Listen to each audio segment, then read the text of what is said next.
సరే, ఇందులో ఇది క్లీన్ చిట్ వచ్చింది. నెక్స్ట్ ఏం తీసుకున్నారు?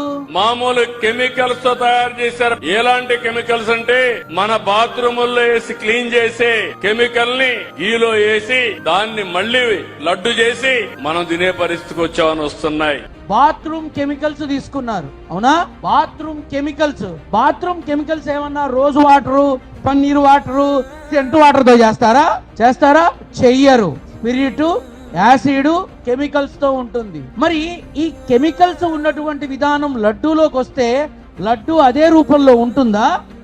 లడ్డు అదే రూపంలో?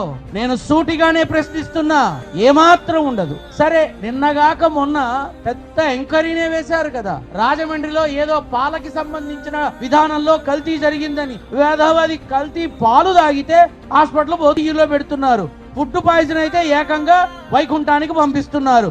అటువంటిది ఇంత కల్తీ జరిగిన లడ్డూలు దరిమిలా 1800 రోజుల పాటు ఎంతో మంది తిన్నారు. ఒక్క కేసు బుక్ అవ్వలేదే, హాస్పిటల్లో ఒక్క కేసు బుక్ అవ్వలేదే. స్వామివారి ప్రసాదం తిని జీర్ణవాయువు దెబ్బతింది అని, లివర్స్ దెబ్బతిన్నాయి అని, ఆహార వాహిక దెబ్బతింది అని, ఆరోగ్యం పాడైంది అని, కెమికల్స్ తాగితే మరి ఆ లోపల ఉన్న ప్రేగులు బర్న్ అయ్యాయని ఒక్క కేసు కూడా ఎందుకు బుక్ అవ్వలా? ప్రతి ఒక్కరూ ఆలోచించాలి. ఎవరి దాకా ఎందుకు?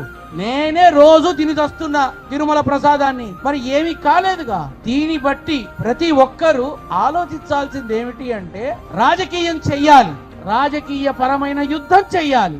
రాజకీయ కక్షలున్నా సరే రాజకీయంగానే చెయ్యాలి. కానీ ఆ రాజకీయటువంటి వాదనల కోసం, మీ యొక్క కక్ష సాధింపుల కోసం దయచేసి భగవంతుణ్ణి వాడుకోకండి, దయచేసి భగవత్ ప్రసాదాన్ని వాడుకోకండి. అది మహామహిమాన్వితమైన ప్రసాదం. యావత్ ప్రపంచానికి పంపబడుతున్న ఒకే ఒక్క ప్రసాదం తిరుమల లడ్డు ప్రసాదం. ఆ ప్రసాదాన్ని అడ్డం పెట్టుకొని ఇప్పటిదాకా మాట్లాడి మొన్న తిరుపతి లడ్డు మీద కూడా, ఎందుకంటే ఇది చాలా సున్నితమైన సమస్య, నేను కూడా చాలా ఆలోచించాను, దీని మీద ఎక్కువ మాట్లాడకూడదు. ఏమనాలి? చేతులు కాలేక ఆకులు పట్టుకోవడము అనాలి. మళ్ళీ 2029లో మరి మాజీ ముఖ్యమంత్రి వర్యులైనటువంటి జగన్మోహన్ రెడ్డి గారిని తొందరగా వాళ్లే చూడాలనుకుంటున్నారేమో ముఖ్యమంత్రిగా. అందుకే లడ్డూ ప్రసాదాన్నే పట్టుకొని మరో 3 ఏళ్లు ఎదుదాం అనుకుంటున్నారేమో. మేబీ అయి ఉండొచ్చు.